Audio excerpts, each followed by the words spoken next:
Subscribe to our YouTube channel and press the bell icon to get the latest updates.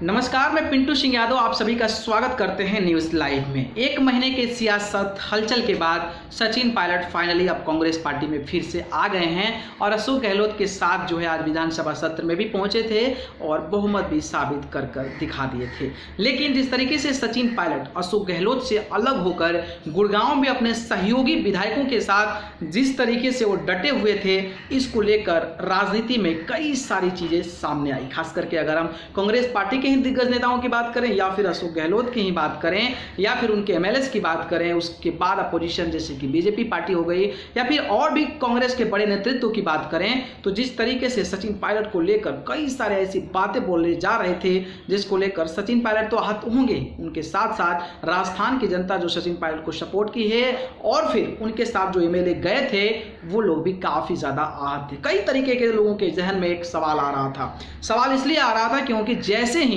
Congress party का ये statement आया कि सचिन पायलट जो है अपने बागी विधायकों के साथ गुड़गांव में स्टे कर गए हैं, इसके बाद से लगातार जो है सचिन पायलट पर गंभीर आरोप लगाए जाने लगे। कई लोग ये आरोप लगा रहे थे कि कहीं ना कहीं अमित शाह जो है वो कहीं ना कहीं ये चीज़ें कर रहे हैं और उनके सारे पर ये सारी चीज़ें हो रही है, जिसको लेकर अब जो है सचिन पायलट कहीं ना कहीं अशोक गहलोत की सरकार गिराने के जद्दोजहद में जुट गए हैं और हो सकता है कि कुछ ही दिनों में कांग्रेस यानी कि अशोक गहलोत की सरकार गिर जाए। इसके बाद से कई सारे लोग ऐसे भी थे जो ये कह रहे थे कि सचिन पायलट इतने दिग्गज नेता हैं तो वो थर्ड फ्रंट जो है राजस्थान में बना सकते हैं और अलग तरीके से चुनाव लड़ सकते हैं। लेकिन सचिन पायलट ने शुरू से ही ये क्लियर कर दिया था कि कुछ भी हो जाए हम जो है बीजेपी में नहीं जाने वाले हैं। हमारी जो लड़ाई है वो हमारे आत्मसम्मान की लड़ाई है, हमारी सम्मान की लड़ाई है और हमारे साथ जो एमएलए जीत कर आए हैं उनकी आत्मरक्षा और आत्मसम्मान की लड़ाई है, जो कि हमें कांग्रेस पार्टी में नहीं मिल रहा है।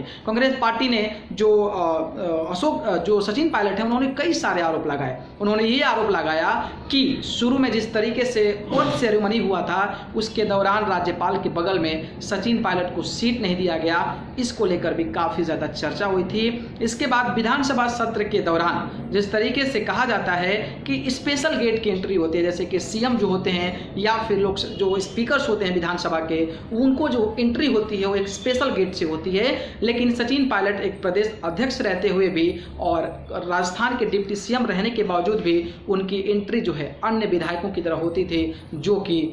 लोगों की ऐसी होती थी, उस प्रकार की चीज़ें होती थी। उसको भी लेकर सचिन पायलट आहत थे और सचिन पायलट ने यह भी कहा था कि उनके जो चीज़ें हैं, जो उनकी मानसिकता है, जो उनकी सोच है, जो उनकी विचारधारा है, जो उनका कार्य है, उसके अनुसार वो काम नहीं कर पा रहे थे। काम इसलिए नहीं कर पा रहे थे क्योंकि उनके सहयोगी जो लोग हैं उनको सपोर्ट नहीं कर रहे थे और अशोक गहलोत ने ऑफिसर्स को ये संदेश दिए थे कि उनका कोई भी काम को अड़चन डालना है, उनके पास फाइलें नहीं पहुंची थी। तो अब ये सारी चीज़ें जब सामने आ गई तो आप इससे अंदाज़ा लगा सकते हैं कि कांग्रेस में सचिन पायलट की कहीं ना कहीं पूछ जो है वो कम होती जा रही थी, वैल्यू कम होते जा रही थी, जिसको लेकर सचिन पायलट के अंदर ये एक सवाल आया कि मुझे लग रहा है कि हम जिस तरीके से कांग्रेस को सींच कर जीत कर और लोगों के बीच जाकर गोलियां लाठियां जेल में जाकर जिस तरीके से हमने लड़ाई लड़ी, वो मुकाम और वो जो रक्षा है, जो सम्मान है, वो नहीं मिल रहा है, जिसके चलते उनको ये फैसला लेना पड़ा। लेकिन कई सारे विकल्प लोग लगा रहे थे तलाश, लेकिन आखिरकार जो है अशोक गहलोत भी डटे हुए थे और कई सारे ऐसे दबाव बनाने की कोशिश की, जैसे कि स्पीकर्स की बात करें, उनको अयोग्य घोषित करने के लिए मामला कोर्ट में गया, या फिर एसओजी का मामला कह ले जो कॉल रिकॉर्डिंग की जो खरीद फरोख्त की मामला थी उसको लेकर अगर हम बात करें, या फिर लगातार जिस तरीके से राज्यपाल पर ये दबाव डाल रहे थे कि आप जल्द से जल्द विधानसभा बुलाइए ताकि हम अपना जो पारित है, जो विधायकों की संख्या है, उसको कर सकें। तो इस प्रकार का दबाव जब बनाए तो सचिन पायलट को ये लगने लगा कि जो हमारा विकल्प है वो कहीं ना कहीं सामने नहीं आ रहा है, जिसको लेकर उन्होंने अपना जो पहली बात बोली थी कि कुछ भी हो जाए बीजेपी में नहीं जाएंगे, उसको मद्देनजर रखते हुए फिर से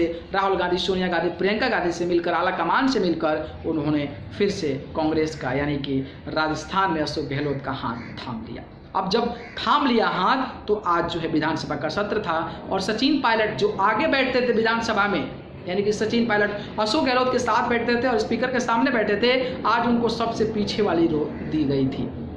जिसके बाद से उन्होंने कहा कि सच्चा सिपाही और देशभक्त वही होता है जो बॉर्डर पर लड़ाई लड़े और कुछ भी हो जाए इस प्रकार की चीज़ें गलत नहीं होने देंगे। लेकिन कई सारे लोग जो बीजेपी के कार्यकर्ता हैं और जो वॉलेंटियर हैं जो सचिन पायलट को नहीं चाहते हैं वो ये कह रहे हैं कि पहले तो सम्मान था ही नहीं, अब और भी ज़्यादा नहीं होगा, क्योंकि आप खुद गर्ज हैं, खुद से जाकर आप जो है वहाँ पर मिले हैं और वहाँ पर सरकार बचाए हैं। तो आने वाले समय में सचिन पायलट जी आपका अस्तित्व धीरे धीरे ख़त्म हो रहा है या फिर आपका कैरियर जो है इस इंडस्ट्री में यानी कि पॉलिटिकल इंडस्ट्री में धीरे धीरे ख़त्म हो जा रहा है। ऐसा जो है बीजेपी के कार्यकर्ताओं की सोच है, जो लोग सोशल मीडिया के माध्यम से इस प्रकार के ट्रोल और इस प्रकार के स्टेटमेंट दे रहे हैं। आपकी क्या राय है, आपकी क्या विचार है? क्या सचिन पायलट को बगावत करने के बाद जिस तरीके से फिर से दामन थामा है कांग्रेस का, क्या वो सफल हो पाएगा या फिर उनको साबित करने के लिए कई सारे मौकों को लेकर उलझना पड़ेगा? आपकी क्या विचार है, क्या प्रतिक्रिया है,